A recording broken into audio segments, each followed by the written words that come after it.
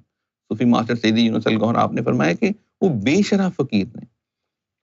وہ بے شرع فقیر کیسا نہیں انہاں نوں کوئی علم نہیں روحانیت دا تصوف دے بارے کہ اسی کس طرح اپنے اندر رب دا نام لے کے آنا ہے.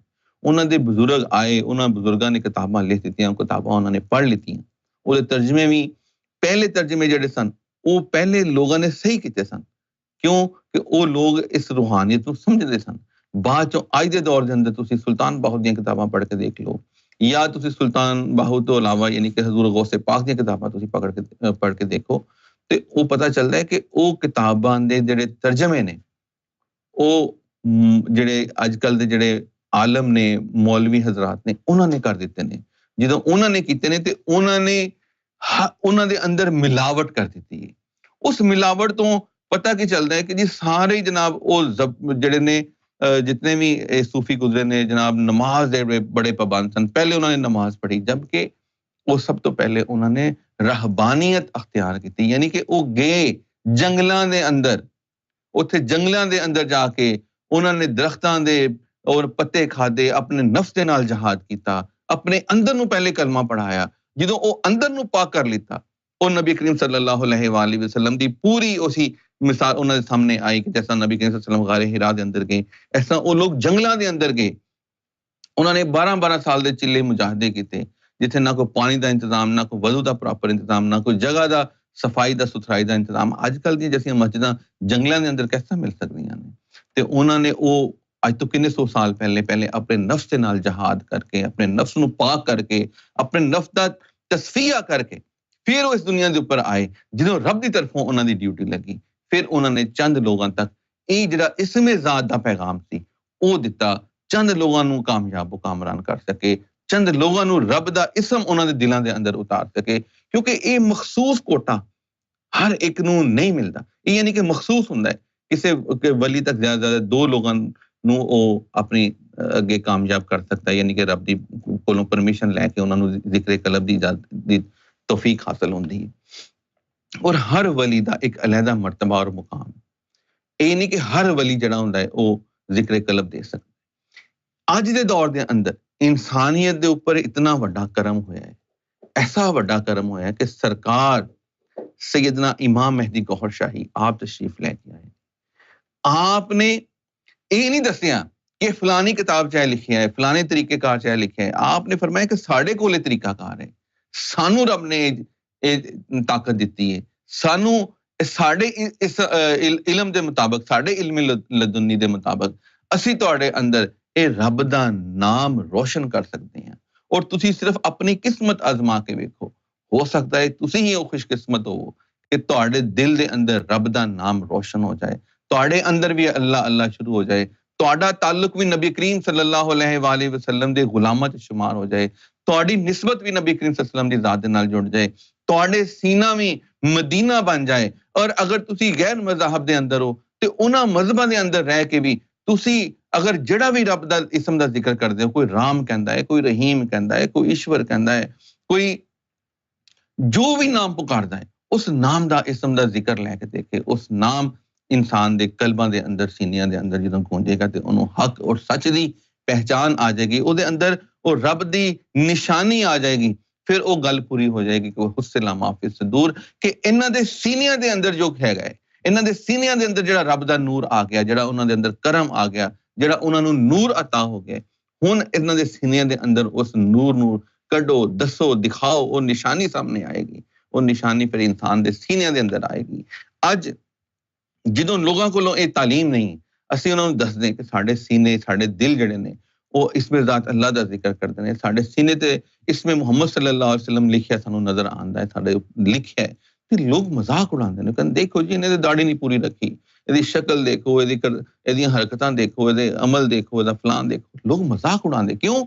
ਕਿ ਉਹ ਇਸ ਇਲਮ ਤੋਂ ਨਾ ਵਾਕਿਫ ਨੇ, ਕਿਉਂਕਿ ਇਸ ਇਲਮ ਤੋਂ ਅਗਰ ਵਾਕਿਫ ਹੁੰਦੇ, ਕਿਉਂਕਿ ਇਹ ਜਿਸਮ ਦੇ ਬਾਰੇ ਸਰਕਾਰ ਨੇ ਫਰਮਾਇਆ ਕਿ ਅਸੀਂ ਤੇ ਆਏ ਗੁਨਾਹਗਾਰਾਂ ਵਾਸਤੇ, ਜਦੋਂ ਇਹ ਗੱਲ ਸਰਕਾਰ ਦਾ ਫਰਮਾਨੇ ਦੀ ਸ਼ਾਨ ਤੁਹਾਡੇ ਸਾਹਮਣੇ ਆਉਂਦਾ ਤੇ ਫਿਰ ਇਨਸਾਨ ਕਹਿੰਦਾ ਕਿ ਯਾਰ ਕਿਤਨੀ ਕਰਮ ਨਵਾਜ਼ੀ ਦੀ ਗੱਲ ਹੈ, ਕੈਸੀ ਅਜ਼ੀਮ ਜ਼ਾਤ ਇਸ ਦੁਨੀਆ ਦੇ ਉੱਤੇ ਆਈ ਹੈ, ਕਿਉਂਕਿ ਜਿਹੜੀ ਆਈ ਹੀ ਗੁਨਾਹਗਾਰਾਂ ਵਾਸਤੇ, ਜਿਹੜੇ ਜਿਸਮਾਂ ਦੀ ਇਹਨਾਂ ਜ਼ਾਹਰੀ ਗੁਨਾਹਾਂ ਨੂੰ ਨਹੀਂ ਦੇਖਦੀ, ਉਹ ਅੰਦਰ ਦੀਆਂ ਰੂਹਾਂ ਨੂੰ ਦੇਖਦੀ ਹੈ, ਔਰ ਅੰਦਰ ਦੀਆਂ ਰੂਹਾਂ ਨੂੰ ਪਾਕ ਕਰਕੇ ਰੱਬ ਦੀ ਰੂਬਰੂ ਲੈ ਕੇ ਜਾਂਦੀ ਹੈ। ਜਿਸਮ ਇਨਸਾਨ ਦਾ ਇਸ ਦੁਨੀਆ ਦੇ ਉੱਤੇ, ਔਰ ਇਸ ਦੁਨੀਆ ਦੇ ਉੱਤੇ ਰਹਿ ਜਾਣਾ, ਇਸ ਜਿਸਮ ਨੂੰ ਇਬਾਦਤ ਸਿਖਾਉਣ ਦਾ, ਨਮਾਜ਼ ਸਿਖਾਉਣ ਦਾ, ਤਿਲਾਵਤ ਸਿਖਾਉਣ ਦਾ, ਕਿਰਤ ਸਿਖਾਉਣ ਦਾ, ਹਿਫਜ਼ ਕਰ ਲੈਣ ਦਾ ਕੋਈ ਫਾਇਦਾ ਨਹੀਂ। ਜਿਤਨੀ ਮਰਜ਼ੀ ਹਦੀਸ, ਫਿਕਾ, ਮੰਤਕ ਸਭ ਕੁਝ ਯਾਦ ਕਰ ਲਿੱਤਾ ਜਾਏ, ਉਹ ਸਿਰਫ ਔਰ ਸਿਰਫ ਸਾਡੀ ਜ਼ੁਬਾਨ ਤੱਕ ਹੈ, ਸਾਡੇ ਦਿਮਾਗ ਤੱਕ ਉਹ ਇਲਮ ਹੈ, ਸਾਡੇ ਅੰਦਰ ਨਹੀਂ ਹੈ। ਸੀਨਿਆਂ ਦੇ ਅੰਦਰ ਇਲਮ ਉਦੋਂ ਆਉਂਦਾ ਹੈ ਜਦੋਂ ਰੱਬ ਤੌਫੀਕ ਦਿੰਦਾ ਹੈ, ਜਦੋਂ ਰੱਬ ਇਨਸਾਨ ਨੂੰ ਹਦਾਇਤ ਦੇ ਦਿੰਦਾ ਹੈ।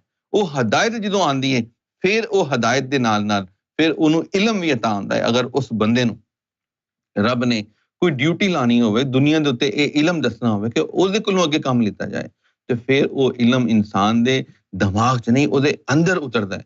ਉਹਦੇ ਅੰਦਰੋਂ ਫਿਰ ਐਸੇ ਐਸੇ ਰਾਜ਼ ਆਉਂਦੇ, ਜਿਸ ਤਰ੍ਹਾਂ ਸੂਫੀ ਮਾਸਟਰ ਸੈਯਦ ਯੂਨਸ ਅਲਗੋਹਰ, ਆਪ ਦੀ ਕਰਮ ਨਵਾਜ਼ੀ ਦੇਖੋ, ਆਪ ਦਾ ਯਾਨੀ ਕਿ ਸਰਕਾਰ ਨੇ ਇਮਾਮ ਮਹਿਦੀ ਗੌਹਰ ਸ਼ਾਹੀ ਸਰਕਾਰ, ਆਪ ਦੇ ਨੁਮਾਇੰਦਾ ਸੂਫੀ ਮਾਸਟਰ ਸੈਯਦ ਯੂਨਸ ਅਲਗੋਹਰ, ਆਪ ਰੋਜ਼ਾਨਾ ਜਦੋਂ ਆਪ ਖਿਤਾਬ ਫਰਮਾਉਂਦੇ ਤੇ ਆਪ ਦੀ ਹਰ ਗੁਫ਼ਤਗੂ ਦੇ ਅੰਦਰ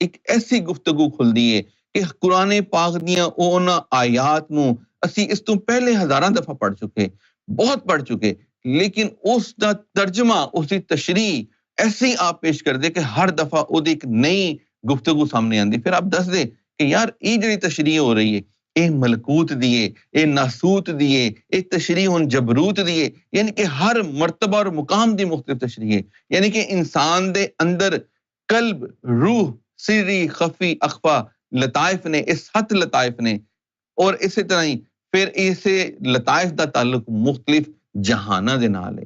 ਇਸ ਦੁਨੀਆ ਦੇ ਅੰਦਰ ਜਦੋਂ ਇਨਸਾਨ ਦਾ ਤਾਲੁਕ, ਫਿਰ ਜਦੋਂ ਇਹਨਾਂ ਲਤਾਇਫ ਨੂੰ ਇਨਸਾਨ ਰੋਸ਼ਨ ਕਰ ਲੈਂਦਾ ਹੈ, ਜਦੋਂ ਇਹਨਾਂ ਦੀ ਸ਼ਰਹ ਸਦਰ ਕਰ ਲੈਂਦਾ ਹੈ। ਸ਼ਰਹ ਸਦਰ ਦਾ ਵੀ ਆਪਨੇ ਮਤਲਬ ਸਮਝਾਇਆ ਕਿ ਸ਼ਰਹ ਸਦਰ ਹੁੰਦੀ ਕੀ ਹੈ। ਆਪਨੇ ਫਰਮਾਇਆ ਕਿ ਜਦੋਂ ਮੁਰਸ਼ਦ ਕਾਮਿਲ ਯਾਨੀ ਕਿ ਸਰਕਾਰ ਇਮਾਮ ਮਹਿਦੀ ਗੌਹਰ ਸ਼ਾਹੀ ਦੀ ਤਰਫੋਂ ਜਦੋਂ ਤੁਸੀਂ ਇਜਾਜ਼ਤ ਜ਼ਿਕਰ ਕਲਬ ਹਾਸਿਲ ਕਰਦੇ ਹੋ, ਉਹ ਇਜਾਜ਼ਤ ਜ਼ਿਕਰ ਕਲਬ ਕਿਸ ਤਰ੍ਹਾਂ ਆਉਂਦੀ ਹੈ।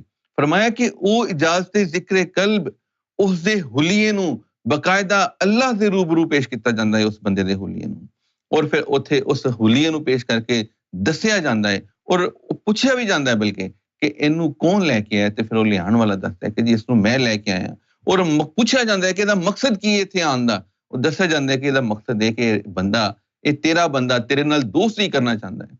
ਤੇ ਫਿਰ ਉੱਥੇ ਪੁੱਛਿਆ ਜਾਂਦਾ ਹੈ ਕਿ ਹਾਂ, ਕਿ ਕਿਆ ਇਹ ਦੌੜ ਤੇ ਨਹੀਂ ਜਾਏਗਾ, ਨਸ ਤੇ ਨਹੀਂ ਜਾਏਗਾ, ਇਹ ਇਸ ਰਾਹ ਦੇ ਅੰਦਰ ਜਿਹੜੀਆਂ ਮੁਸ਼ਕਲਾਤ ਆਣਗੀਆਂ ਉਹਨਾਂ ਨੂੰ ਖੁਸ਼ ਅਸਲੂਬੀ ਦੇ ਨਾਲ ਤਸਲੀਮ ਕਰੇਗਾ, ਇਹ ਦੌੜੇਗਾ ਨਹੀਂ ਆਉਣ ਵਾਲੇ ਵਕਤ ਦੇ ਅੰਦਰ। ਜਦੋਂ ਇਹਦੇ ਉੱਤੇ ਲੋਕ ਕਾਫਰ ਦੇ ਫਤਵੇ ਲਗਾਉਣਗੇ, ਜਦੋਂ ਇਹਦੇ ਉੱਤੇ ਲੋਕ ਇਨਕਾਰ ਕਰਨਗੇ, ਇਸ ਤਾਲੀਮ ਤੋਂ ਇਨਕਾਰ ਕਰਨਗੇ, ਤੇ ਫਿਰ ਇਹ ਦੌੜੇਗਾ, ਇਹ ਪੇਸ਼ੇਮਾਨ ਹੋਏਗਾ। ਤੇ ਉਦੋਂ ਜਦੋਂ ਨਹੀਂ ਪੇਸ਼ੇਮਾਨ, ਯਾਨੀ ਕਿ ਉਹ ਇਕਰਾਰ ਨਹੀਂ ਕਿਸਮ ਦੇ, ਉਹ ਜਦੋਂ ਇਕਰਾਰ ਹੋਣ ਤੋਂ ਬਾਅਦ ਜਦੋਂ ਫਿਰ ਰੱਬ ਇਜਾਜ਼ਤ ਦਿੰਦਾ ਹੈ, ਫਿਰ ਜਦੋਂ ਇਜਾਜ਼ਤ ਆ ਜਾਂਦੀ ਹੈ ਤੇ ਉਸ ਦੁਨੀਆ ਦੇ ਉੱਤੇ ਉਸ ਇਨਸਾਨ ਦੇ ਕਲਬ ਦੇ ਅੰਦਰ ਰੱਬ ਦਾ ਇਸਮ ਗੂੰਜਦਾ ਹੈ। ਜਦੋਂ ਉਹ ਇਸਮ ਗੂੰਜਿਆ, ਉਸ ਦੁਨੀਆ ਦੇ ਉੱਤੇ ਉਸ ਬੰਦੇ ਨੂੰ ਤਸਦੀਕ ਮਿਲ ਗਈ। ਕਿਤਨੀ ਵੱਡੀ ਗੱਲ ਹੈ ਕਿ ਇਸ ਦੁਨੀਆ ਦੇ ਅੰਦਰ ਇਨਸਾਨ ਨੂੰ ਇਹ ਯਕੀਨ, ਇੱਕ ਕਸੌਟੀ ਮਿਲ ਜਾਏ ਕਿ ਉਹਦੇ ਅੰਦਰ ਅੱਲਾ ਅੱਲਾ ਸ਼ੁਰੂ ਹੋ ਗਈ ਹੈ, ਔਰ ਇਹ ਅੱਲਾ ਅੱਲਾ ਜਿਹੜੀ ਸ਼ੁਰੂ ਹੋਈ ਹੈ, ਜਿਹੜਾ ਨਬੀ ਕਰੀਮ ਸੱਲੱਲਾਹੁ ਅਲੈਹਿ ਵਸੱਲਮ ਦਾ ਇਸਮ ਮੁਬਾਰਕ ਜਿਹੜਾ ਹੈ ਸੀਨੇ ਦੇ ਉੱਪਰ ਲਿਖਿਆ ਗਿਆ ਹੈ। ਜੈਸਾ ਕਿ ਸੂਫੀ ਮਾਸਟਰ ਸੈਯਦ ਯੂਨਸ ਅਲਗੋਹਰ ਆਪ ਨੇ ਫਰਮਾਇਆ ਕਿ ਲੋਕਾਂ ਨੂੰ ਨਬੀ ਕਰੀਮ ਸੱਲੱਲਾਹੁ ਅਲੈਹਿ ਵਸੱਲਮ ਦੀ ਮਜਲਿਸ ਨਸੀਬ ਹੋਈ, ਉਹਨਾਂ ਦੀ ਜ਼ਿਆਰਤ ਨਸੀਬ ਹੋਈ। ਲੋਕਾਂ ਨੇ ਦੇਖਿਆ کہ کس طرح ਉਹਨਾਂ ਦੇ ਅੰਦਰ ਜਿਹੜਾ ਸਨ ਉਹ ਨਬੀ ਕਰੀਮ ਸੱਲੱਲਾਹੁ ਅਲੈਹਿ ਵਾਲੀ ਵਸੱਲਮ ਦੀ ਬਾਰਗਾਹ ਤੱਕ ਪਹੁੰਚੇ, ਮਜਲਿਸ-ਏ ਹਜ਼ੂਰੀ ਤੱਕ ਪਹੁੰਚਣਾ, ਮਜਲਿਸ-ਏ ਮੁਹੰਮਦੀ ਸੱਲੱਲਾਹੁ ਅਲੈਹਿ ਵਸੱਲਮ ਤੱਕ ਪਹੁੰਚਣਾ। ਔਰ ਇਸ ਦੌਰ ਦੇ ਅੰਦਰ ਯਾਨੀ ਕਿ ਬੜੀ ਵੱਡੀ ਗੱਲ ਹੈ, ਬੜੀ ਕਰਮ ਨਵਾਜ਼ੀ ਦੀ ਗੱਲ ਹੈ। ਔਰ ਲੋਕਾਂ ਨੇ ਖੁਦ ਇਹ ਮੁਸ਼ਾਹਦਾ ਕਰ ਚੁੱਕੇ ਨੇ ਕਿ ਕਿਸ ਤਰ੍ਹਾਂ ਆਪ ਨੇ ਇਨਸਾਨੀਅਤ ਦੇ ਉੱਤੇ ਕਰਮ ਫਰਮਾਇਆ। ਤੇ ਕਹਿਣ ਦਾ ਮਕਸਦ ਕਿ ਜਦੋਂ ਉਸ ਇਨਸਾਨ ਨੂੰ ਇਹ ਇਜਾਜ਼ਤ ਜ਼ਿਕਰ ਕਲਬ ਹਾਸਲ ਹੋ ਗਈ, ਉਸ ਨੂੰ ਗਰੰਟੀ ਮਿਲ ਗਈ, ਉਹ ਹੁਣ ਇਸ ਪੈਗਾਮ ਨੂੰ ਦੁਨੀਆ ਦੇ ਸਾਹਮਣੇ ਜਦੋਂ ਰੱਖਦਾ ਹੈ ਤੇ ਲੋਕ ਫਿਰ ਕੁਝ ਮੰਨਦੇ ਨੇ, ਕੁਝ ਨਹੀਂ ਮੰਨਦੇ। ਕਿਉਂ ਕਿ ਹਰ ਇੱਕ ਦੇ ਨਸੀਬ ਦੇ ਅੰਦਰ ਨਹੀਂ ਇਹ ਚੀਜ਼, ਹਰ ਇੱਕ ਦੇ ਅੰਦਰ ਨਹੀਂ। ਕੋਈ ਇਹਨੂੰ ਨਹੀਂ ਮੰਨੇਗਾ ਤੇ ਇਹਦਾ ਮਤਲਬ ਕੀ ਹੈ ਕਿ ਉਹ ਉਸ ਦੇ ਕਲਬ ਨੂੰ ਅੱਲਾਹ ਰੱਬੁਲ ਇਜ਼ਤ ਦੀ ਤਰਫੋਂ ਹਦਾਇਤ ਨਹੀਂ ਹੈ, ਉਹ ਹਦਾਇਤ ਨਹੀਂ ਮਿਲ ਸਕਦੀ। ਕਿਉਂਕਿ ਉਹ ਲੋਕ ਦੁਨੀਆ ਦੇ ਉੱਤੇ ਆ ਕੇ ਸਿਰਫ ਦੁਨੀਆ ਕਮਾਉਣ ਦੇ ਵਾਸਤੇ ਬੈਠੇ ਨੇ, ਉਹ ਦੁਨੀਆ ਨੂੰ ਹੀ ਆਪਣਾ ਸਾਰਾ ਕੁਝ ਸਮਝ ਕੇ ਬੈਠੇ ਨੇ, ਇਸ ਆਰਜ਼ੀ ਜ਼ਿੰਦਗੀ ਨੂੰ ਹੀ ਸਾਰਾ ਕੁਝ ਸਮਝ ਕੇ ਬੈਠੇ ਨੇ, ਇਸ ਦੁਨੀਆ ਦਾ ਮਾਲ ਉਹ ਮਤਾ ਇਹ ਇਕੱਠਾ ਕਰਨ ਵਾਸਤੇ ਬੈਠੇ ਨੇ। ਇਹਦੇ ਉੱਤੇ ਤੇ ਇਲਾਮਾ ਇਕਬਾਲ ਨੇ ਵੀ ਬਹੁਤ ਖੂਬਸੂਰਤ ਗੁਫ਼ਤਗੂ ਫਰਮਾਈ اور آپ نے فرمایا کہ کیا ہے تو نے متاع غرور کا سودا، فریب سود و زیاں لا الہ الا اللہ۔ یہ متاع ہے، دنیا دا مال اکٹھا کر لینا، ਇਹਦਾ ਸੌਦਾ نہیں کرو۔ یہ تے بہت معمولی جی چیز ہے۔ انسان کتنے عرصہ اس دنیا تے جیے گا، کتنا عرصہ رہ لے گا، کتنا عرصہ وقت گزارن تو بعد اس دنیا تو جانا ہے۔ لیکن اتھے جا کے جدوں انسان دے یعنی کہ اس دنیا دے تے جسم نے ذریعے عبادتاں کیتیاں گئیں، جسم دے ذریعے پیسہ کمایا گیا، کوٹھیاں، کار، بنگلے سب کچھ خرید لیتے گئے، بنا لیتے گئے، لیکن وہ جدوں اس دنیا دے اوپر چلا گیا وہ کوئی بھی چیز وہ دے نال نہیں جائے گی۔ اتھے پھر سینیاں دے بارے پوچھا جائے گا، کیڑی علم لے کے آیا، کیا اندر نور ہے سی، کیا اس سے ہدایت یافتہ سی، کیا انہوں ہدایت مل چکی سی۔ پھر اتھے پتہ چلے گا، روز محشر والے دن پتہ چلے گا۔ وہ انسان دا محشر تو دن شروع ہوگا جدوں اس دنیا دے اوپر گیا، وہ سارے پردے ہٹ گئے۔ وہ کہنا ہے کہ اللہ مینوں ایک موقع دے، میں ایک دفعہ دوبارہ مینوں موقع دے، میں دوبارہ دنیا دے اوپر جاواں گا، صرف تیری عبادت کراں گا۔ لیکن وہ وقت گزر چکیا۔ اس تو پہلے کہ وہ انسان دا وقت گزر جائے، وہ در توبہ بند ہو جائے، وہ دوبارہ انہوں موقع نہ میسر آ سکے، اس موقع تو پہلے انسان نوں سمجھ جانا چاہیے کہ اسی اس تعلیم نو حاصل کریے جڑے اندراں نو پاک کر سکے، جڑی اندر نو روشن اور منور کر سکے۔ جدوں یہ تعلیم انسان نوں مل گئی، یہ چیزاں میسر آ گئیاں، پھر انہوں کوئی فکر نہیں اس دنیا دے اندر، کوئی پرواہ نہیں ہے۔ پھر دنیا جو جیسا کہندی ہے ویسا یعنی کہ وہ دنیا تے نہیں منے گی، وہ انکار کرتے رہندے نے۔ لوگ تے رب نو نہیں مندے، کیسے ایسے دہریے نے دنیا دے اوپر جڑے رب نو بھی نہیں مندے، وہ یعنی کہ کہندے خود ہی دنیا مارے وجود وچ آ گئی، وہ تے رب نو بھی نہیں مندے۔ تے انہاں دا کی کیتا جا سکتا ہے؟ کیونکہ انہاں لوگاں دے تے پکیاں موہراں لگ چکیاں نے، انہاں دا سم مکمن ہو چکے نے، انہاں دے کفر لگ چکے نے، انہاں دے قلباں نو بند کر دیتا گیا۔ لہٰذا انہاں دے اندر انہاں دے بارے دے کان ہے نے لیکن سن نہیں سکدے، انہاں دیاں اکھاں ہیگیاں نے لیکن انہاں نو روشنی میسر نہیں ہے، وہ ویکھ نہیں سکدے، کیونکہ دل دی روشنائی ہو رہے اور اکھاں دی روشنائی ہو رہے، اندر دا دیوا، اندر دا دیکھنا کچھ ہو رہے، باہر دیاں اکھاں نال دیکھنا کچھ ہو رہے۔ باہر دیاں اکھاں دے نال ساڈی نظر اس دیوار تو اگے نہیں جا سکتی، لیکن اندر ایسا ایک انسان دے اندر حضرت علی کرم اللہ وجہ کریم نے فرمایا کہ اے انسان تیرے اندر ایک جہان پوشیدہ ہے، اے انسان تیرے اندر ایک جہان پوشیدہ ہے مگر تنوں او دی خبر نہیں۔ تیری بیماری بھی تیرے اندر ہے، تیری شفا بھی تیرے اندر ہے۔ ہن اس جہان دی گل ہو رہی ہے۔ اور اسی طرح سلطان باہو رحمۃ اللہ علیہ نے بھی فرمایا کہ 14 طبق دلے دے اندر تانبو وانگو تانے ہوں۔ وہ 14 طبق انسان دے اندر، یعنی کہ اتنیاں وڈیاں گلاں، 14 طبق یعنی کہ 14 جہان، کیونکہ ہر لطائف دا تعلق جڑا ہے وہ ایک جہان دے نال ہے۔ کتنی خوبصورت تعلیم جڑی کہ وہ تشریح اگیوں، یعنی کہ انہیں صوفیاں نے آ کے جڑی گفتگو جڑی کیتی سی وہ اشعار دے اندر، شاعری دے اندر ایسی کیتی کہ لوگ سمجھ نہیں سکے۔ پھر ایسی انہاں دا کلام جڑا سی وہ فارسی دے اندر سی، اس دور دے اندر فارسی زیادہ بولی جاندی سی، اور کچھ کسی نے مطلب عربی دے اندر لکھن دی کوشش کیتی۔ لوگاں نوں اج دے جڑے اسی پنجاب دے اندر اور اسی انڈیا پنجاب یعنی کہ پاکستان انڈیا بنگلہ دیش انہاں علاقیاں دے اندر اسی جڑے رہنے انہاں ملکاں دے اندر اتھے یہ زباناں نہیں بولیاں جاندیاں۔ اتھے پھر جڑے ترجمے ساڈے ہتھ لگے، وہ ترجمے بھی پھر مولویاں نے کیتے گئے ترجمے سن، پھر وہ دے اندر بھی ترمیم ہو گئی۔ جس طرح کہ احادیث دے اندر ملاوٹ کر دیتی گئی، احادیث دا اندر اتنی ملاوٹ کر دیتی گئی کہ وہ بھی یعنی کہ حدیثاں اتنیاں زیادہ انہوں نے ملاوٹ شدہ بنا دیتیاں کہ ہر فرقے دی جڑی حدیث دی کتاب ہے وہ ایک مختلف ہے۔ پھر اسی طرح ترجمے دے اندر قرآن پاک دیاں متراجم جڑے ہوئے نے انہاں دے اندر بھی فرق پا لیتا گیا، یعنی کہ احمد رضا خان بریلی دا ترجمہ کچھ ہو رہے اور شیعہ دا جڑا ترجمہ کرنے والے جڑے انہاں دے ذاکر نے، جڑے انہاں دے عالم نے، انہاں دا ترجمہ کچھ ہو رہے، انہاں دی تشریحات کچھ ہو رہے، انہاں نے اپنے اپنے مسئلے، مولانا مودودی نے اپنے انداز دے نال ترجمہ کیتا، یعنی کہ ہر ایک نے اپنے فرقے نو اگے ودان دی کوشش کیتی، اور فرقے دے اندر تے واضح طور تے اللہ رب العزت نے فرمایا کہ وَاعْتَصِمُوا بِحَبْلِ اللَّهِ جَمِيعًا وَلَا تَفَرَّقُوا، کہ فرقہ بندی وچ نہ پڑو بلکہ اللہ دی رسی نو پکڑ لو۔ وہ اللہ دی رسی کیڑی ہے وہ ظاہری طور تے نہیں، وہ نور دی رسی، وہ یہی نور دی رسی ہے کہ اسی رب دی روشنی جڑا نور ہے اس نور دے نال تعلق قائم کر کے رب دی ذات دے نال تعلق قائم کریے، اور اس دنیا دے اندر وہ حبل اللہ جڑی ہوندی ہے وہ رب کسی ایک دے نال جوڑدا ہے، اس دے نال پھر سارے جڑتے جاندے نے۔ اس دور دے اندر سرکار سیدنا امام مہدی علیہ السلام دی ذات جڑی ہے یہ آپ دی ذات مبارک دے نال وہ حبل اللہ جڑی ہے، پھر اگے انہاں دے نمائندے جڑے نے صوفی ماسٹر سید یونس الگوہر آپ دی ذات نال جڑی ہے، گل کی ہے آپ دی ذات دے نال جڑی ہے۔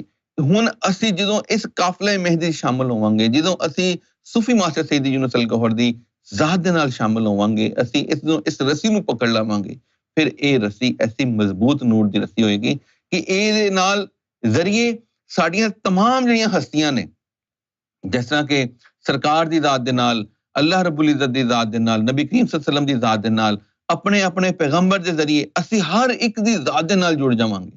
اور پھر اس سلسلہ دیکھو کہ کس طرح جننے بھی انبیاء آئے نے انہاں دی تعلیم جڑی ہے وہ یعنی کہ ذریعہ بنی ہے، یعنی کہ نبی کریم صلی اللہ علیہ وسلم امام الانبیاء، آپ نے بہت خوبصورت صوفی ماسٹر سید یونس الگوہر آپ نے دی مثال دے کے بڑی تفصیل دے نال سمجھایا کہ جس طرح ایک سلسلہ ہے جڑا نبوت دا شروع ہویا، نبوت تو بعد جا کے پھر ولیاں دا سلسلہ شروع ہویا، جس طرح کہ تسی بڑی آسان جی مثال میں تانوں دینا، جس طرح اسی شجرہ پڑھ دیں، شجرہ نسب جڑا ہوندا ہے، اکثر تسی کتاباں جنہاں صوفی دی کسی دی کتاب پڑھو گے تے انہاں دے پہلے جڑے صفات ہوندے نے اودے اندر پورا ایک شجرہ لکھیا ہوندا ہے کہ فلانا میرا اے مرشد ہے، انہاں دے اگوں اے مرشد سن، انہاں دے اگوں اے مرشد سن، تے انہاں دے سارے دے مرشد دے نام چلدے وہ علی کرم اللہ وجہ دے نال انہاں دا شجرہ نسب جوڑدے نے، پھر وہ اگوں جا کے وہ دسدے نے جنہاں دی نسبت نبی صلی اللہ علیہ وسلم دے نال سی، پھر اگوں اللہ دے نال سی، یعنی کہ یہ دسیا گیا۔ تے اے دے بارے صوفی ماسٹر سید یونس الگوہر آپ نے کی فرمایا؟ آپ نے فرمایا کہ دیکھو کہ اللہ دی ذات، اس تو بعد نبی کریم صلی اللہ علیہ وآلہ وسلم دی ذات آئی، پھر اگے تمام انبیاء دی سلسلہ آیا، پھر اس تو بعد حضرت علی کرم اللہ وجہ دا سلسلہ آیا، پھر اگوں صوفیہ دا اور اولیاء دا سلسلہ چلیا، اور کنی ایک ذات دے نال پہنچن واسطے وہ جڑا نور چلیا ایک رستے تو، ایک جگہ تو، اللہ رب العزت طرفوں نکلیا نور، وہ کتنی جگہ تو چلدا انسان دے کول ایک معمولی جی رمق اور قطرے دی شکل انسان نو ملے گا، کتنا حاصل ہویا، انہوں کچھ حاصل نہ ہویا، جبکہ سرکار امام مہدی دی ذات جڑی ہے یعنی کہ وہ مغرب تو آئی، رب المشرقین و رب المغربین، یعنی کہ اے رب دا مشرق سی، اے رب دے مشرق دے اندروں اے تعلیم آئی تھی جڑی انبیاء دی طرفوں عطا ہوئی، لیکن اے ہون جڑی تعلیم آئی اے مغرب دی تعلیم آئی، اس تعلیم دے ذریعے اس سائیڈ دی طرفوں سرکار سیدنا امام مہدی گوہر شاہی آپ تشریف لے کے آئے، اور آپ دے اور اللہ دے درمیان کوئی فرق نہیں، آپ اوتھے کھڑے، آپ نے جڑی تعلیم لے کے آئے اور ڈائریکٹ اللہ دے نال ملان واسطے آئے، اور اسی وجہ دے نال آپ دی تعلیم دے اندر یعنی کہ تمام کسی مذہب دی قید نہیں، اے نہیں کہ تسی مطلب ضروری مسلمان کرن واسطے نہیں آئے، اسی وجہ دے نال امام مہدی علیہ السلام دی ذات دا جڑا ٹائٹل ہے، جڑی گفتگو ہے، جڑا کرم ہے انہاں دا کہ امام مہدی علیہ السلام دی ذات جڑی ہے انہاں دے مختلف ٹائٹل نے ہر مذہب دے اندر، کوئی انہاں نو امام مہدی کہندا ہے، کوئی انہاں نو مسیح کہندا ہے، کوئی انہاں نو کلکی اوتار کہندا ہے، کوئی انہاں نو محابودہ کہندا ہے، کوئی انہاں نو مختلف ناماں دے نال پکارا جاندا ہے، لیکن وہ ایک ہی ذات ہے، کیونکہ وہی ذات جڑی ہے ہر مذہب والا ہی انتظار کر رہا ہے کسی نہ کسی ذات دا، یعنی کہ مختلف ناماں دے ذریعے جدوں انتظار کر رہا ہے تو گل ایک ہی ہے، کیونکہ وہ مغرب تو ذات آئی ہے اور اودا کوئی فرق نہیں ہے رب دی ذات دے نال، کوئی بالکل دوئی نہیں ہے، کوئی دوری نہیں ہے کسی طرح دی۔ تے اسی طرح جڑا انبیاء دا سلسلہ چلیا او دے ذریعے تسی عبادات کر کے ਸਾਰੀਆਂ ਕੋਸ਼ਿਸ਼ਾਂ ਕਰਕੇ ਜ਼ਿਆਦਾ ਤੋਂ ਜ਼ਿਆਦਾ ਤੁਸੀਂ ਕੀ ਕਰ ਸਕੋਗੇ ਕਿ ਇੱਕ ਮਾਮੂਲੀ ਜੀ ਨੂਰ ਦੀ ਕਿਰਨ ਹਾਸਲ ਕਰ ਸਕੋਗੇ। ਲੇਕਿਨ ਇੱਥੇ ਤੇ ਪੂਰਾ ਯਾਨੀ ਕਿ ਇੱਥੇ ਤੱਕ ਫਰਮਾਇਆ ਗਿਆ ਕਿ ਆਪ ਦੇ ਕਲਬੇ ਮੁਬਾਰਕ ਚੋਂ ਸਰਕਾਰ ਸੈਯਦਨਾ ਇਮਾਮ ਮਹਿਦੀ ਗੌਹਰ ਸ਼ਾਹੀ ਦੇ ਕਲਬੇ ਮੁਬਾਰਕ ਚੋਂ 7 ਕਿਸਮ ਦੀਆਂ ਨੂਰ ਦੀਆਂ ਉਹ ਤਾਰਾਂ ਇਨਸਾਨ ਦੇ ਯਾਨੀ ਕਿ ਉਸ ਪੈਰੋਕਾਰੇ ਮਹਿਦੀ ਦੇ ਨਾਲ ਜੁੜ ਜਾਂਦੇ ਨੇ ਅਗਰ ਕੋਈ ਸੱਚਾ ਪੈਰੋਕਾਰੇ ਮਹਿਦੀ ਬਣੇ। ਇੱਥੋਂ ਪਤਾ ਚੱਲਦਾ ਹੈ ਕਿ ਅੱਜ ਦੇ ਦੌਰ ਦੇ ਅੰਦਰ ਇਹ ਜਿਹੜੀ ਰੂਹਾਨੀਅਤ ਹੈ ਕਿੰਨੀ ਆਸਾਨ ਕਰ ਦਿੱਤੀ ਗਈ ਹੈ, ਬਿਲਕੁਲ ਆਸਾਨ ਕਰ ਦਿੱਤੀ ਗਈ ਕਿ ਇਸ ਤਾਲੀਮ ਨੂੰ ਜਿਤਨਾ ਯਾਨੀ ਕਿ ਪਹਿਲੇ ਪੋਸ਼ੀਦਾ ਕੀਤਾ ਗਿਆ, ਛੁਪਾਇਆ ਗਿਆ, ਅੱਜ ਦੇ ਦੌਰ ਦੇ ਅੰਦਰ ਇਸੇ ਤਾਲੀਮ ਨੂੰ ਆਸਾਨ ਕਰ ਦਿੱਤਾ ਗਿਆ ਕਿ ਅਸੀਂ ਮੁਸਲਮਾਨ ਬਣ ਗਏ, ਅਸੀਂ ਕਿਸੇ ਵੀ ਮਜ਼ਹਬ ਦੇ ਅੰਦਰ ਆ ਗਏ ਔਰ ਅਸੀਂ ਆਪਣੀ ਮਨਸ਼ਾ ਜਾਂ ਆਪਣੀ ਪਸੰਦ ਦੇ ਨਾਲ ਨਹੀਂ ਆਏ, ਜਿਸ ਵੀ ਘਰਾਣੇ ਦੇ ਅੰਦਰ ਪੈਦਾ ਹੋ ਗਏ ਉਹ ਲੋਕ ਪੈਦਾ ਹੋ ਗਏ। ਸਰਕਾਰ ਨੇ ਫਰਮਾਇਆ ਇੱਕ ਮੌਕੇ ਦੇ ਉੱਤੇ ਆਪਨੇ ਆਪਣੀ ਕਿਤਾਬ ਮੁਕੱਦਸ ਦੀਨ ਇਲਾਹੀ ਦੇ ਅੰਦਰ ਵੀ ਤਹਿਰੀਰ ਫਰਮਾਇਆ, ਆਪਨੇ ਉੱਥੇ ਵੀ ਮੁਖਤਲਿਫ ਖਿਤਾਬਾਂ ਦੇ ਅੰਦਰ ਖੁਤਬਾਤ ਦੇ ਅੰਦਰ ਵੀ ਆਪਨੇ ਗੁਫ਼ਤਗੂ ਫਰਮਾਈ ਕਿ ਅੱਲਾਹ ਨਾਲ ਜਿਹੜੇ ਮੁਹੱਬਤ ਕਰਨ ਵਾਲੀਆਂ ਰੂਹਾਂ ਸਨ ਉਹ ਮੁਖਤਲਿਫ ਮਜ਼ਹਬਾਂ ਦੇ ਅੰਦਰ ਆਈਆਂ। ਉਹ ਜਦੋਂ ਮੁਖਤਲਿਫ ਮਜ਼ਹਬਾਂ ਦੇ ਅੰਦਰ ਆਈਆਂ ਫਿਰ ਉਹ ਆਪਣੇ ਉਸ ਮਜ਼ਹਬ ਦੇ ਮੁਤਾਬਕ ਰੱਬ ਦੀ ਮੁਤਲਾਸ਼ੀ ਹੋਈਆਂ। ਜਦੋਂ ਉਹ ਰੱਬ ਦੀ ਮੁਤਲਾਸ਼ੀ ਹੋਈਆਂ ਫਿਰ ਉਹਨਾਂ ਨੇ ਕੋਸ਼ਿਸ਼ ਕੀਤੀ ਰੱਬ ਨੂੰ ਪਾਉਣ ਵਾਸਤੇ। ਜਦੋਂ ਉਹ ਰੱਬ ਨੂੰ ਪਾਉਣ ਵਾਸਤੇ ਉਹਨਾਂ ਨੇ ਕੋਸ਼ਿਸ਼ ਕੀਤੀ, ਰੱਬ ਉਹਨਾਂ ਨੂੰ ਮਿਲ ਗਿਆ ਤੇ ਫਿਰ ਉਹ ਅਜ਼ਲੀ ਮੂਮਨ ਰੂਹਾਂ ਸਨ, ਉਹ ਮੁਖਤਲਿਫ ਮਜ਼ਹਬਾਂ ਦੇ ਅੰਦਰ ਆ ਗਈਆਂ। ਤੁਸੀਂ ਦੇਖ ਲਓ ਜਿਸ ਤਰ੍ਹਾਂ ਬਾਬਾ ਗੁਰੂ ਨਾਨਕ ਨੇ ਉਹਨਾਂ ਦੀ ਤਾਲੀਮ ਪੜ੍ਹ ਕੇ ਤੁਸੀਂ ਦੇਖੋ, ਤੁਹਾਨੂੰ ਪਤਾ ਚੱਲੇਗਾ ਕਿ ਉਹ ਕੀ ਕਹਿ ਰਹੇ ਨੇ। ਉਹ ਵੀ ਅੰਦਰ ਦੀ ਪਾਕੀਜ਼ਗੀ ਦੀ ਗੱਲ ਕਰ ਰਹੇ ਨੇ। ਉਹਨਾਂ ਨੂੰ ਫਿਰ ਦੇਖੋ ਕਿ ਸੂਫੀ ਮਾਸਟਰ ਸੈਯਦ ਯੂਨਸ ਅਲਗੌਹਰ ਆਪ ਨੇ ਉਹਨਾਂ ਦੀ ਵੀ ਇਸ ਗੱਲ ਤੋਂ, ਇਸ ਰਾਜ਼ ਤੋਂ ਪਰਦਾ ਉਠਾਇਆ ਕਿ ਉਹਨਾਂ ਨੂੰ ਜਿਹੜੀ ਯਾਨੀ ਕਿ ਫੈਜ਼ ਹਾਸਲ ਹੋਇਆ, ਜਿਹੜਾ ਬਾਬਾ ਗੁਰੂ ਨਾਨਕ ਜੀ ਨੂੰ ਫੈਜ਼ ਹਾਸਲ ਹੋਇਆ ਉਹ ਹਜ਼ੂਰ ਗੌਸੇ ਪਾਕ ਤੋਂ ਫੈਜ਼ ਹਾਸਲ ਹੋਇਆ। ਤੇ ਮੈਂ ਇਸੇ ਗੱਲ ਦੇ ਉੱਤੇ ਇੱਕ ਦਿਨ ਉਹਨਾਂ ਦੀ ਕਿਤਾਬ ਪੜ੍ਹ ਰਿਹਾ ਸੀ ਔਰ ਉਹਨਾਂ ਦੇ ਬਾਰੇ ਪੜ੍ਹ ਰਿਹਾ ਸੀ, ਬਾਬਾ ਗੁਰੂ ਨਾਨਕ ਦੇ ਬਾਰੇ, ਤੇ ਤਹਿਕੀਕ ਕਰਕੇ ਪਤਾ ਚੱਲਿਆ ਕਿ ਬਕਾਇਦਾ ਉਹ ਬਗਦਾਦ ਗਏ ਔਰ ਉਹਨਾਂ ਦੀ ਉਹ ਜਿੱਥੇ ਬਾਬਾ ਗੁਰੂ ਨਾਨਕ ਜੀ ਨੇ ਯਾਨੀ ਕਿ ਠਹਿਰਾਓ ਕੀਤਾ ਸੀ ਉਹ ਜਗ੍ਹਾ ਦੇ ਅਸਾਰ ਅੱਜ ਵੀ ਮੌਜੂਦ ਨੇ। ਔਰ ਉਹਦੇ ਉੱਤੇ ਪਤਾ ਚੱਲਿਆ ਕਿ ਜੀ ਇਹ ਸਿੱਖ ਕਮਿਊਨਿਟੀ ਜਿਹੜੀ ਹੈ ਉਹ ਬਕਾਇਦਾ ਉਹਦੇ ਉੱਤੇ ਕੋਸ਼ਿਸ਼ ਕਰ ਰਹੀ ਹੈ ਕਿ ਉਹ ਇਰਾਕ ਦੀ ਗਵਰਨਮੈਂਟ ਦੇ ਨਾਲ ਉਹਨਾਂ ਦੀ ਹੋ ਜਾਏ, ਗੁਫ਼ਤਗੂ ਹੋ ਜਾਏ ਤਾਂ ਕਿ ਅਸੀਂ ਉਹਨੂੰ ਤਾਮੀਰ ਕਰ ਸਕੀਏ, ਉਸ ਯਾਦਗਾਰ ਨੂੰ ਬਣਾ ਸਕੀਏ, ਕਿਉਂਕਿ ਉਹ ਉਹਨਾਂ ਦੇ ਮੁਤਾਬਕ ਪੂਰਾ ਇੱਕ ਮਜ਼ਹਬ ਦਾ ਸਿਲਸਿਲਾ। ਤੇ ਉਹਨਾਂ ਨੂੰ ਤਾਲੀਮ ਕਿੱਥੋਂ ਹਾਸਲ ਹੋਈ? ਹਜ਼ੂਰ ਗੌਸੇ ਪਾਕ, ਕਿਉਂਕਿ ਪਤਾ ਕੀ ਚੱਲਿਆ ਕਿ ਉਹ ਅਜ਼ਲੀ ਮੋਮਨ ਰੂਹਾਂ ਸਨ। ਇਸੇ ਤਰ੍ਹਾਂ ਜਿਹੜਾ ਬੁੱਧਾ ਸੀ ਉਹਦੇ ਬਾਰੇ ਵੀ ਦੇਖੋ ਕਿੰਨਾ ਅਰਸਾ ਪਹਿਲੇ ਯਾਨੀ ਕਿ ਕਬਲ ਮਸੀਹ ਤੋਂ ਯਾਨੀ ਕਿ ਈਸਾ ਅਲੈਹਿਸਲਾਮ ਤੋਂ ਪਹਿਲੇ ਬੁੱਧਾ ਜਿਹੜਾ ਸੀ ਉਹ ਆਇਆ। ਔਰ ਉਹਦੇ ਬਾਰੇ ਕੀ ਪਤਾ ਚੱਲਿਆ ਕਿ ਜੀ ਉਹ ਸੂਫੀ ਮਾਸਟਰ ਸੈਯਦ ਯੂਨਸ ਅਲਗੋਹਰ ਨੇ ਫਰਮਾਇਆ ਕਿ ਉਹ ਕੌਣ ਸੀ? ਉਹ ਵੀ ਅਜ਼ਲੀ ਮੋਮਨ ਸੀ। ਤੇ ਉਸਨੇ ਕੀ ਕੀਤਾ ਕਿ ਕੋਸ਼ਿਸ਼ ਕੀਤੀ, ਉਹ ਜੰਗਲ ਵਿੱਚ ਜਾ ਕੇ ਬੈਠ ਗਿਆ ਤੇ ਉਹਨੇ ਆਪਣੇ ਨਫਸ ਨੂੰ ਹੀ ਯਾਨੀ ਕਿ ਉਸ ਨੂੰ ਖੁਰਾਕ ਨਹੀਂ ਪਹੁੰਚਾਈ, ਉਸ ਨੂੰ ਫਾਕਾਕਸ਼ੀ ਕਰਕੇ ਭੁੱਖ ਘਟ ਕੇ ਔਰ ਜਨਾਬ ਉਸ ਆਪਣੇ ਨਫਸ ਦੇ ਨਾਲ ਜਹਾਦ ਕਰ ਲਿਆ, ਆਪਣੇ ਨਫਸ ਨੂੰ ਮਾਰ ਲਿਆ। ਤਾਂ ਉਹਦੀ ਤਾਲੀਮ ਹੁਣ ਪੜ੍ਹ ਕੇ ਦੇਖੋ, ਉਹਦੀ ਵੀ ਜਦੋਂ ਤੁਸੀਂ ਤਾਲੀਮ ਪੜ੍ਹੀ ਯਾਨੀ ਕਿ ਬੁੱਧਿਸਟ ਜਿਹੜੇ ਨੇ ਉਹ ਕਿਸੇ ਜਾਨਵਰ, ਕਿਸੇ ਪਰਿੰਦੇ ਨੂੰ ਨਹੀਂ ਮਾਰਦੇ, ਗੋਸ਼ਤ ਨਹੀਂ ਖਾਂਦੇ, ਯਾਨੀ ਕਿ ਇਸ ਅੰਦਾਜ਼ ਦੇ ਨਾਲ ਯਾਨੀ ਕਿ ਕਿਸੇ ਪਰਿੰਦੇ ਨੂੰ ਵੀ ਨਹੀਂ ਮਾਰਦੇ ਕਿ ਔਰ ਆਪਣੇ ਨੇਬਰ ਨੂੰ ਤਕਲੀਫ ਨਹੀਂ ਪਹੁੰਚਾਣੀ ਹੈ। ਯਾਨੀ ਕਿ ਹਰ ਮਜ਼ਹਬ ਨੇ ਫਿਰ ਆ ਕੇ ਜਿਹੜੇ ਵੀ ਉਹ ਮਜ਼ਹਬ ਬਣੇ, ਹਾਲਾਂਕਿ ਇਹ ਜਿਹੜੇ ਮਜ਼ਹਬ ਸਨ ਇਹ ਮੁਰਸਲੀਨ ਵਾਲੇ ਮਜ਼ਹਬ ਨਹੀਂ ਸਨ, ਇਹ ਇੱਕ ਮੂਮਨ ਸੀ ਕਿ ਉਹਨਾਂ ਮੂਮਨੀਨ ਦੇ ਅੰਦਰ ਵੀ ਜਦੋਂ ਰੱਬ ਦਾ ਨੂਰ ਆਇਆ ਉਹਨਾਂ ਨੇ ਵੀ ਫਿਰ ਕੀ ਕੀਤਾ ਕਿ ਕਿਸੇ ਖੁਦਾ ਦੀ ਉਸ ਮਖਲੂਕ ਨਾਲ ਵੀ ਪਿਆਰ ਕੀਤਾ, ਹਰ ਇੱਕ ਦੇ ਨਾਲ ਪਿਆਰ ਕੀਤਾ ਕਿ ਜਿਹੜੀ ਵੀ ਖੁਦਾ ਦੀ ਮਖਲੂਕ ਹੈ, ਜਿਹੜੀ ਵੀ ਰੱਬ ਦੀ ਮਖਲੂਕ ਹੈ, ਭਾਵੇਂ ਉਹ ਇਨਸਾਨ ਹੈ, ਭਾਵੇਂ ਚਰਿੰਦੇ, ਭਾਵੇਂ ਪਰਿੰਦੇ, ਉਹਨਾਂ ਦੇ ਨਾਲ ਜਿਹੜਾ ਹੈ ਪਿਆਰ ਕੀਤਾ ਜਾਏ। ਇਹ ਤੋਂ ਪਤਾ ਚੱਲਦਾ ਹੈ ਕਿ ਜਿਹਦੇ ਅੰਦਰ ਨੂਰ ਆਉਂਦਾ ਹੈ, ਜਿਸ ਨੂੰ ਨੂਰ ਦੇ ਜ਼ਰੀਏ ਹਦਾਇਤ ਨਸੀਬ ਹੋ ਜਾਂਦੀ ਹੈ, ਉਹ ਫਿਰ ਇਨਸਾਨੀਅਤ ਨਾਲ ਪਿਆਰ ਕਰਦਾ ਹੈ, ਉਹ ਇਨਸਾਨੀਅਤ ਦਾ ਭਲਾ ਸੋਚਦਾ ਹੈ, ਉਹ ਇਨਸਾਨੀਅਤ ਨੂੰ ਫਿਰ ਇਹੀ ਦਰਸ ਦਿੰਦਾ ਹੈ ਕਿ ਕਿਸੇ ਦਾ ਹੱਕ ਨਾ ਖਾਓ, ਕਿਸੇ ਦੇ ਨਾਲ ਜ਼ਿਆਦਤੀ ਨਾ ਕਰੋ, ਕਿਸੇ ਨੂੰ ਮਾਰੋ ਨਹੀਂ, ਬਲਕਿ ਉਸ ਨੂੰ ਇਨਸਾਨੀਅਤ ਦੇ ਪ੍ਰਚਾਰ ਦਾ ਪੈਗਾਮ ਦਿਓ, ਉਸ ਨੂੰ ਰੱਬ ਦੀ ਮੁਹੱਬਤ ਦਾ ਪੈਗਾਮ ਦਿਓ। ਤੇ ਅੱਜ ਚੂੰਕਿ ਇਹ ਸਾਰੇ ਲੋਕ ਆ ਕੇ ਚਲੇ ਗਏ ਔਰ ਅੱਜ ਦਾ ਸਿੱਕਾ ਰਾਜੁਲ ਵਕਤ ਜਿਹੜਾ ਹੈ, ਅੱਜ ਦਾ ਜਿਹੜਾ ਦੌਰ ਹੈ, ਇਹ ਸਰਕਾਰ ਸੈਯਦਨਾ ਇਮਾਮ ਮਹਿਦੀ ਅਲੈਹਿਸਲਾਮ ਦਾ ਦੌਰ ਹੈ। ਔਰ ਆਪ ਦੇ ਵਾਸਤੇ ਜਿਹੜੀਆਂ ਨਿਸ਼ਾਨੀਆਂ ਰੱਬ ਦੀ ਤਰਫੋਂ ਆਈਆਂ, ਨਿਸ਼ਾਨੀਆਂ ਆਈਆਂ ਇਸ ਦੁਨੀਆ ਦੇ ਉੱਤੇ, ਆਪ ਦੀ ਤਾਲੀਮ ਸਭ ਤੋਂ ਪਹਿਲੇ ਕਿ ਇਸ ਤਾਲੀਮ ਦੇ ਜ਼ਰੀਏ ਤੁਹਾਡਾ ਅੰਦਰ ਪਾਕ ਹੋਏਗਾ, ਤੁਹਾਡੇ ਕਲਬ ਨੂੰ, ਤੁਹਾਡੇ ਨਫਸ ਨੂੰ, ਇਹਨਾਂ ਚੀਜ਼ਾਂ ਨੂੰ ਤੁਹਾਨੂੰ ਪਹਿਲੇ ਇਸਲਾਹ ਹੋਏਗੀ, ਤੁਹਾਡੇ ਕਲਬ ਨੂੰ ਨੂਰ ਮਿਲੇਗਾ, ਤੁਹਾਡੇ ਨਫਸ ਨੂੰ ਤਹਾਰਤ ਮਿਲੇਗੀ। ਇਹ ਬੁਨਿਆਦੀ ਚੀਜ਼ ਹੈ। ਸਭ ਤੋਂ ਪਹਿਲੇ ਤੇ ਇਸ ਤਾਲੀਮ ਨੂੰ ਆਮ ਕੀਤਾ ਗਿਆ ਔਰ ਫਿਰ ਅੱਗੇ ਚੱਲ ਕੇ ਆਪ ਦੀ ਚੰਦ ਦੇ ਅੰਦਰ ਆਪ ਦਾ ਚਿਹਰਾ ਮੁਬਾਰਕ ਆਣਾ, ਆਪ ਦਾ ਚਿਹਰਾ ਮੁਬਾਰਕ ਜਦੋਂ ਚੰਦ ਦੇ ਅੰਦਰ ਆਇਆ ਤੇ ਉੱਥੇ ਕੀ ਹੈ ਕਿ ਉਹ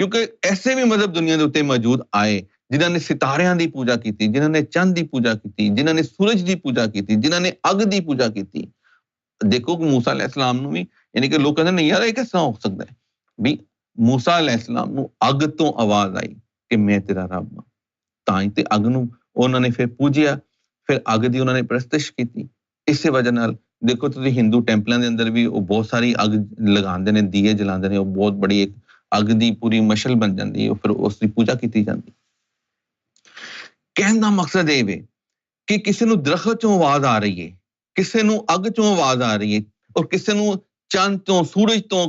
ਇਬਰਾਹੀਮ ਅਲੈਹਿਸਲਾਮ ਨੇ ਬਕਾਇਦਾ ਕੁਰਾਨ ਪਾਕ ਦੇ ਅੰਦਰ ਵਾਕਿਆ ਹੈ, ਉਹਨਾਂ ਨੇ ਚੰਦ ਵੇਖਿਆ ਤੇ ਉਹਨਾਂ ਨੂੰ ਵੀ ਕਿਹਾ ਕਿ ਯਾਨੀ ਕਿ ਇਹ ਹੀ ਮੇਰਾ ਰੱਬ ਹੋ ਸਕਦਾ ਹੈ। ਫਿਰ ਸੂਰਜ ਨੂੰ ਦੇਖਿਆ ਤੇ ਉਹਦੇ ਬਾਰੇ ਵੀ ਉਹਨਾਂ ਨੇ ਇਹੀ ਗੁਮਾਨ ਆਇਆ।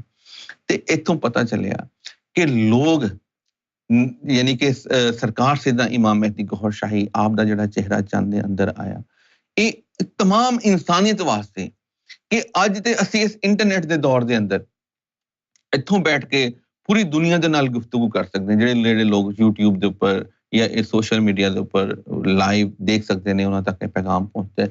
ਲੇਕਿਨ ਹੋ ਸਕਦਾ ਹੈ ਕੱਲ ਨੂੰ ਇਹ ਇੰਟਰਨੈਟ ਹੀ ਨਾ ਹੋਵੇ, ਔਰ ਫਿਰ ਜਦੋਂ ਇੰਟਰਨੈਟ ਨਾ ਹੋਏਗਾ ਤੇ ਫਿਰ ਸਾਡਾ ਰਾਬਤਾ ਕਿਸ ਤਰ੍ਹਾਂ ਹੋ ਸਕੇਗਾ। ਤੇ ਫਿਰ ਇਹ ਐਡਵਰਟਾਈਜ਼ਮੈਂਟ ਰੱਬ ਦੀ ਤਰਫੋਂ ਕੀਤੀ ਗਈ, ਇਹ ਇਸ਼ਤਿਹਾਰ ਦਿੱਤਾ ਗਿਆ, ਇਹ ਦੱਸਿਆ ਗਿਆ ਕਿ ਇੱਕ ਮੇਰੀ ਤਰਫੋਂ ਇੱਕ ਐਸੀ ਹਸਤੀ ਦੁਨੀਆ ਦੇ ਉੱਪਰ ਆਈ ਹੈ ਜਿਹਦਾ ਇਹ ਚਿਹਰਾ ਹੈ, ਜਿਨ੍ਹਾਂ ਦਾ ਚਿਹਰਾ ਅਸੀਂ ਚੰਦ ਦੇ ਉੱਪਰ ਲਗਾ ਰਹੇ ਹਾਂ।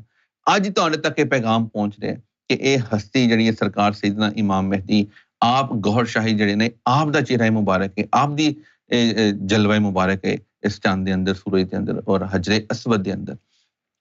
ਤੇ ਤੁਸੀਂ ਉਸ ਨੂੰ ਦੇਖ ਕੇ ਤੁਸੀਂ ਇਜਾਜ਼ਤ ਜ਼ਿਕਰ ਕਲਬ ਹਾਸਲ ਕਰ ਸਕਦੇ ਹੋ, ਤੁਸੀਂ ਉਹਨਾਂ ਕੋਲ ਇਜ਼ਨ ਜ਼ਿਕਰ ਕਲਬ ਹਾਸਲ ਕਰ ਸਕਦੇ ਹੋ। ਔਰ ਬਲਕਿ ਇਹ ਜਿਹੜੀ ਆਪ ਦਾ ਜਲਵਾ ਮੁਬਾਰਕ ਹੈ ਹਰ ਜ਼ੁਬਾਨ ਦੇ ਅੰਦਰ ਗੱਲ ਕਰਦਾ ਹੈ। ਤੁਸੀਂ ਕੋਈ ਵੀ ਗੱਲ ਕਰੋਗੇ ਚੰਦ ਦੇ ਨਾਲ ਕਿਸੇ ਵੀ ਜ਼ੁਬਾਨ ਦੇ ਅੰਦਰ, ਜਿਹੜੀ ਯਾਨੀ ਕਿ ਤੁਸੀਂ ਰੱਬ ਤੱਕ ਪਹੁੰਚਣਾ ਚਾਹੁੰਦੇ ਹੋ, ਇਸ ਦੇ ਅੰਦਰ ਤੁਹਾਨੂੰ ਜਿਹੜੀ ਮੁਸ਼ਕਲ ਆ ਰਹੀ ਹੈ, ਉਹ ਜਦੋਂ ਤੁਸੀਂ ਗੁਫ਼ਤਗੂ ਕਰੋਗੇ ਤੁਹਾਡੇ ਕਲਬ ਦੇ ਅੰਦਰ ਬਕਾਇਦਾ ਉਹਦਾ ਇਲਕਾ ਆਏਗਾ, ਤੁਹਾਨੂੰ ਉਹਦਾ ਜਵਾਬ ਮਸੂਲ ਹੋਏਗਾ। ਬੇਸ਼ੁਮਾਰ ਲੋਕ ਇਹ ਮੁਸ਼ਾਹਿਦਾ ਕਰ ਚੁੱਕੇ ਨੇ, ਇਹ ਗੁਫ਼ਤਗੂ ਹੋ ਚੁੱਕੀ ਹੈ, ਉਹਨਾਂ ਨੂੰ ਬਕਾਇਦਾ ਸਰਕਾਰ ਦੀ ਆਵਾਜ਼ ਉਹਨਾਂ ਦੇ ਕਲਬ ਦੇ ਅੰਦਰ ਆਈ ਹੈ, ਉਹਨਾਂ ਨੂੰ ਪਤਾ ਚੱਲਿਆ ਹੈ ਔਰ ਉਹਨਾਂ ਨੂੰ ਯਾਨੀ ਕਿ ਮੁਖਾਤਬ ਹੋਏ, ਉਹਨਾਂ ਦੀ ਗੁਫ਼ਤਗੂ ਹੋਈ ਔਰ ਲੋਕਾਂ ਦੀ ਗੁਫ਼ਤਗੂ ਇਹ ਯਾਨੀ ਕਿ ਇਹ ਤੁਹਾਨੂੰ ਇਹ ਦੱਸ ਰਹੇ ਤੁਹਾਡੇ ਯਕੀਨ ਵਾਸਤੇ ਕਿ ਇਹ ਐਸਾ ਹੈ। ਔਰ ਤੁਸੀਂ ਵੀ ਆਪਣੀ ਕਿਸਮਤ ਅਜ਼ਮਾ ਕੇ ਦੇਖ ਸਕਦੇ ਹੋ, ਤੁਸੀਂ ਵੀ ਕੋਸ਼ਿਸ਼ ਕਰਕੇ ਦੇਖੋ। ਇਹ ਅੱਜ ਦੇ ਦੌਰ ਦੇ ਅੰਦਰ ਐਸੀ ਤਾਲੀਮ ਦਾ ਆਣਾ ਜਿਹੜੀ ਕਿ ਛੁਪਾਈ ਗਈ, ਯਾਨੀ ਕਿ ਇਤਨੀ ਨਾਯਾਬ ਤਾਲੀਮ ਸੀ ਲੇਕਿਨ ਛੁਪਾਈ ਗਈ, ਕਿਸੇ ਤੱਕ ਪਹੁੰਚ ਨਾ ਸਕੀ, ਚੰਦ ਲੋਕਾਂ ਤੱਕ ਪਹੁੰਚੀ। ਫਿਰ ਉਹਨਾਂ ਨੇ ਵੀ ਜਦੋਂ ਕਿਤਾਬਾਂ ਦੇ ਅੰਦਰ ਲਿਖਿਆ ਤੇ ਬਹੁਤ ਹੀ ਮੁਸ਼ਕਿਲ ਲਿਖਿਆ, ਐਸਾ ਮੁਸ਼ਕਿਲ ਲਿਖਿਆ ਕਿ ਲੋਕਾਂ ਨੂੰ ਸਮਝ ਹੀ ਨਾ ਆ ਸਕੀ। ਫਿਰ ਸਾਡੇ ਮੌਲਵੀਆਂ ਨੇ ਉਸ ਨੂੰ ਹੋਰ ਉਲਝਾ ਦਿੱਤਾ, ਫਿਰ ਉਹਨਾਂ ਨੂੰ ਵੀ ਤਾਲੀਮ ਚੁੱਕੇ ਮੁਯੱਸਰ ਹੀ ਨਹੀਂ ਸੀ, ਫਿਰ ਉਹਨਾਂ ਨੇ ਉਸ ਨੂੰ ਹੋਰ ਉਲਝਾ ਕੇ ਐਸਾ ਪੇਸ਼ ਕੀਤਾ ਕਿ ਜਿਹੜਾ ਬੰਦਾ ਇਸ ਰਾਹ ਦੀ ਤਰਫ ਆਣਾ ਵੀ ਚਾਹੁੰਦਾ ਸੀ, ਉਹਨੇ ਕਿਹਾ ਯਾਰ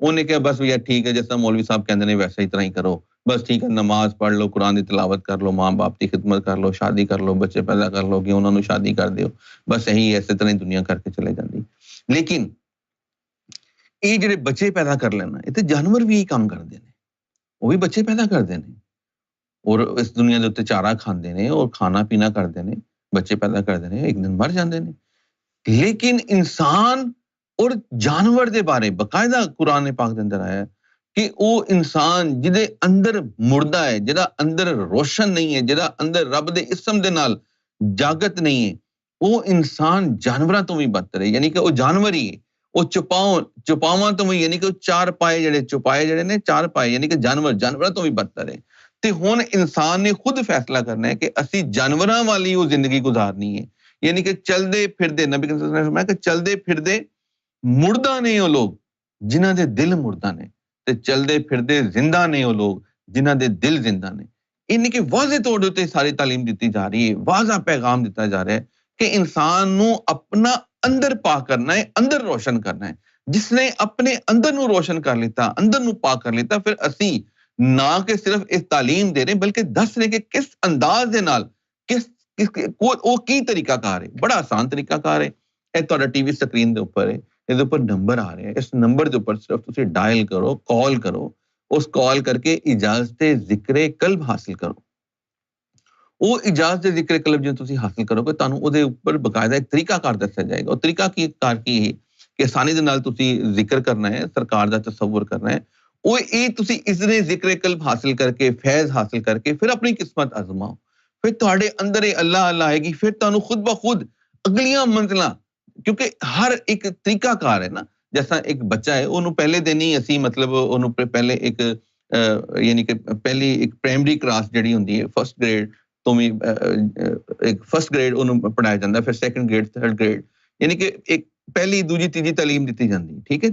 ਫਿਰ ਉਸ ਤੋਂ ਬਾਅਦ ਜਾ ਕੇ ਕਿਤੇ ਉਹ ਮੈਟ੍ਰਿਕ ਕਰਦਾ ਹੈ। ਇਸੇ ਤਰ੍ਹਾਂ ਇੱਕ ਬੁਨਿਆਦੀ ਤਾਲੀਮ ਹੈ।